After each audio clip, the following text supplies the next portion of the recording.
జై వీరబ్రహ్మ జై గోవిందమాంబ జై. నేను మీ కృష్ణమాచార్య శ్రీ బ్రహ్మపదం. 2025 సంవత్సరం నవంబర్ మాసం తులారాశి వారి యొక్క రాశిఫలం. శివాయ బ్రహ్మణే నమ. వీరబ్రహ్మేంద్ర స్వామినే నమో నమ. జై వీరబ్రహ్మ జై గోవిందమాంబ జై. తులారాశి వారి యొక్క జీవన గమనంలో ఒక అద్భుతమైన మాసంగా చెప్పచ్చు. మీరు చేస్తున్న ప్రయత్నాలు సఫలీకృతమవుతాయి. గొప్ప విజయాలు సాధ్యమయ్యేటువంటి అవకాశం కూడా కనిపిస్తుంది.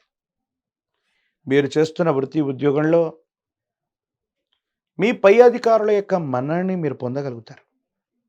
ప్రయోజనాలు పొందగలుగుతారు. వృత్తిలో ఉన్నతి లభిస్తుంది. ప్రమోషన్లే లభిస్తాయి. అనుకున్నటువంటి చోటికి బదిలీపై వెళ్ళగలిగినటువంటి పరిస్థితులు ఉన్నాయి. వ్యాపార సంబంధమైన అంశాలు మరింతగా లభించేటువంటి అవకాశం ఉంది. ఆర్థికపరమైనటువంటి ప్రయోజనాలను కూడా మీరు తప్పకుండా పొందుతూ ఉంటారు. ఒకవైపు చాలా అనుకూలవంతమైనటువంటి ఫలితాలు ఉన్నాయి. సమాజంలో మీ యొక్క ఖ్యాతి కూడా తప్పకుండా పెరుగుతుంది. ఈ పరిస్థితుల నేపథ్యంలో అన్నీ బాగున్నట్టుగా అనిపిస్తూ ఉన్నప్పటికీ వైవాహిక జీవితంలో ఎందుకో తెలియదు మరో పార్శ్వంలో కొంచెం అసంతృప్తి, ఏదో తెలియని బాధ మిమ్మల్ని ఆవహించేటువంటి అవకాశం ఉంది. వివాహ జీవితంలో భార్య లేక భర్త మిమ్మల్ని అర్థం చేసుకోలేక అపార్థం చేసుకోవటం, మూడవ వ్యక్తి యొక్క ప్రమేయం వల్ల భార్యాభర్తల మధ్య ఏవో తెలియని కొన్ని ఇబ్బందులు, మానసికమైనటువంటి సంఘర్షణకి కారణమయ్యేటువంటి అవకాశం ఉంది. అంతా బాగుందని మనం అనుకుంటున్నా కొన్ని పరిస్థితులు ప్రతికూలంగా ఉన్న కారణంగా కొన్ని విషయాలు మీ మానసిక సంఘర్షణకు కారణమవుతూ ఉంటాయి. భావోద్వేగాలు అధికమయ్యే అవకాశం ఉంది. సాంఘికంగా, ఆర్థికంగా, ఉద్యోగపరంగా మీరు విజయాన్ని సాధిస్తూ ఉన్న కుటుంబ జీవితంలో మాత్రం ఎందుకో తెలియదు కొన్ని సంఘర్షణలు, భావోద్వేగాలు మిమ్మల్ని ఇబ్బంది పెడుతూ ఉంటాయి. దీనివల్ల ఏం చేయాలో అర్థం కాక, ఏమవుతుందో తెలియక మదన పడుతూ ఉంటారు. సంతానపరమైన అంశాలైతే బాగున్నాయి. వారి వ్యక్తిగతమైనటువంటి జీవితంలో యోగదాయకమైనటువంటి ఫలితాలని వాళ్ళు తప్పకుండా సాధించే అవకాశం ఉంది. దైనందిన జీవితంలో ఉత్కృష్టవంతమైనటువంటి జీవన గమనాన్ని వాళ్ళు తప్పకుండా పొందేటువంటి అవకాశం కూడా ఉంటూ ఉంటుంది. ఏది ఏమైనప్పటికీ కూడా తులారాశి జాతకులకి అనుకూలవంతంగా ఉన్నటువంటి ఈ మాసాల్లో వ్యక్తిగతమైనటువంటి జీవితంలో ప్రతికూలవంతమైన సంఘటనల కారణంగా కోపతాపాలు ఎక్కువ అవటం, భావోద్వేగాలు అధికమవటం, సరైనటువంటి సందర్భంలో నిర్ణయాన్ని తీసుకోలేకపోవటం వల్ల ప్రతికూలవంతమైనటువంటి ఇబ్బందులు కలిగేటువంటి అవకాశం ఉంది. ప్రత్యేకించి వాహన సంబంధమైనటువంటి అంశాల పట్ల కూడా తస్మాత్ జాగ్రత్త. దూర ప్రాంత ప్రయాణాలు చేస్తున్నప్పుడు అవ్వచ్చు, లేదా సెల్ఫ్ డ్రైవింగ్ విషయంలో అవ్వచ్చు, కొన్ని ఇబ్బందులు, సమస్యలు పొంచి ఉండేటువంటి అవకాశం ఉంది. కాబట్టి కొన్ని విషయాల్లో ఖచ్చితంగా జాగ్రత్తగా ఉండటం చెప్పదగినటువంటి సూచన. వివాహం కానటువంటి వారికి వైవాహిక జీవితానికి సంబంధించిన స్థితిగతులు అనుకూలవంతంగా ఉన్నాయి. సానుకూలవంతమైనటువంటి ఫలితాలు కలిగేటువంటి అవకాశం కూడా కనబడుతూ ఉంది. ఏది ఏమైనప్పటికీ ఈ రాశి జాతకుల యొక్క జీవన గమనంలో ఒకవైపేమో మంచి, మరోవైపేమో మానసిక సంఘర్షణ అన్నట్టుగా మిమ్మల్ని పరీక్ష పెట్టేటువంటి సమయంగా ఈ నవంబర్ మాసం ఉండబోతుంది.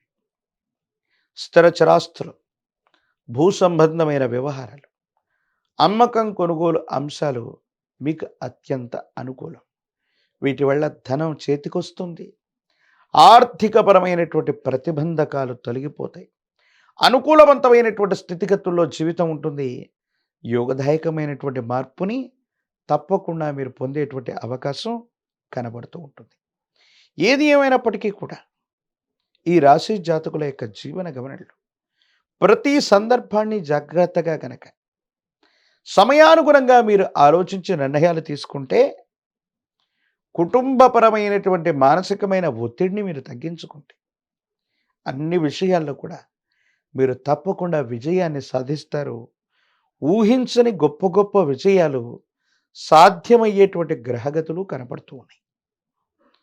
ఈ రాశి జాతకుల యొక్క దైనందిన జీవితంలో సంతానపరమైనటువంటి అంశాల పట్ల ఎక్కువగా మీరు ఆలోచిస్తారు. వాళ్ళకు సంబంధించినటువంటి విద్య, ఉద్యోగం, క్రమశిక్షణ, వారికి సంబంధించిన భవిష్యత్ అంతా కూడా యోగదాయకంగా ఉంటుంది. రాజకీయపరమైనటువంటి రంగాల్లో ఉన్నటువంటి వాళ్ళకి పదవులు లభిస్తాయి. వివాహం కానటువంటి వారికి వివాహం కలుగుతుంది. ప్రత్యేకించి నిరుద్యోగులకి ఉద్యోగ కాలం కూడా. ఏది ఏమైనప్పటికీ కూడా ఈ రాశి జాతకులు మరిన్ని సానుకూలవంతమైన ఫలితాలు పొందడానికి పరమ ప్రశస్తవంతమైన కార్తీక మాసంలో మనం ఉన్నాం.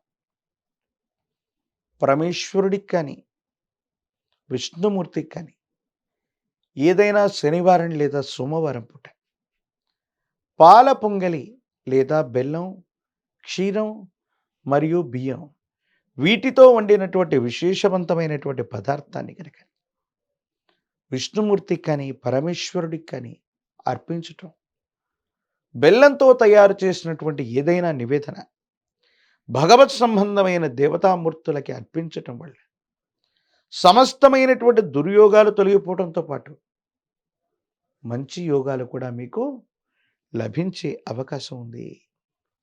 మహాకాలభైరవ రక్షణ మెళ్ళలో ధరించండి. తీవ్రమైనటువంటి నరకోశ, నరదిష్టి, నరపీడల నుండి బయటపడగలిగిన పరిస్థితులు గోచరిస్తున్నాయి. అనునిత్యం కూడా తంత్రమాల చూర్ణంతో గనక స్నానాన్ని చేస్తూ ఉంటే ప్రతిబంధకాలు తొలగిపోయి అనుకూలవంతమైనటువంటి ఫలితాలు వస్తాయి. కుబేర లక్ష్మీ తైలంతో గనక అనునిత్యం దీపారాధన చేస్తున్నట్టయితే అమ్మవారి యొక్క అనుగ్రహం చేత అంతా మంచి జరిగే అవకాశం కనపడుతుంది. మరిన్ని వీడియోలు చూడటానికి గాను మన ఛానల్ని లైక్ చేయండి, షేర్ చేయండి, తప్పకుండా సబ్స్క్రైబ్ చేయండి.